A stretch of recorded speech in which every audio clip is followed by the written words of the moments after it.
রাহুলের প্রথম ছবির সঙ্গে যুক্ত ছিলেন, রাহুলের শেষ ছবির সঙ্গেও যুক্ত হলেন নীল। জানালেন তার অনুভূতির কথা।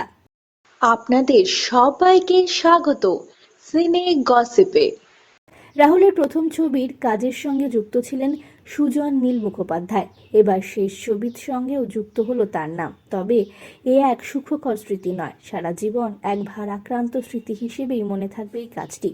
8B ছবির শুটিং শেষ করে গিয়েছিলেন রাহুল, তবে ডাবিংটা আর করা হলো না। এবার রাহুলের ওই অসমাপ্ত কাজই পূর্ণ করলেন নীল। ডাবিং করতে গিয়ে এক অদ্ভুত অনুভূতি হয়েছে অভিনেতার।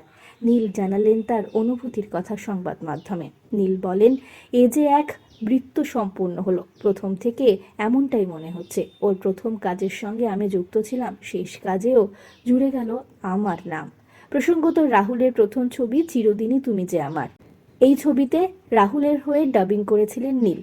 প্রথমে রাজি না থাকলেও রাজ চক্রবর্তীর একান্ত অনুরোধে কাজটি করতে রাজি হয়েছিলেন তখন তিনি। যেহেতু রাহুলের বয়স অনেকটাই ছোট ছিল, শুধু তাই নয়, সিনেমাটি ছিল রাহুলের প্রথম ছবি, তাই রাহুলের চরিত্রের গোটা ডাবিংটাই করেছিলেন নীল।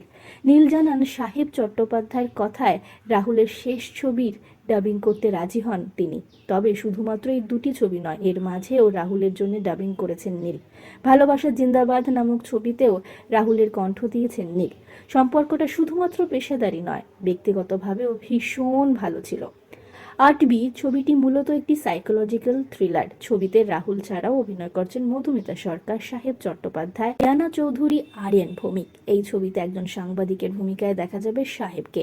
তবে এই মুহূর্তে ডাবিং চললেও ছবির মুক্তি কিংবা প্রমোশন কিংবা ট্রেলার কবে মুক্তি পাবে তা এখনো জানা যায়নি। তবে রাহুলের ডাবিং করতে গিয়ে যতটা কষ্ট পেয়েছেন, মানসিকভাবে কিছুটা শান্তিও পেলেন নীল।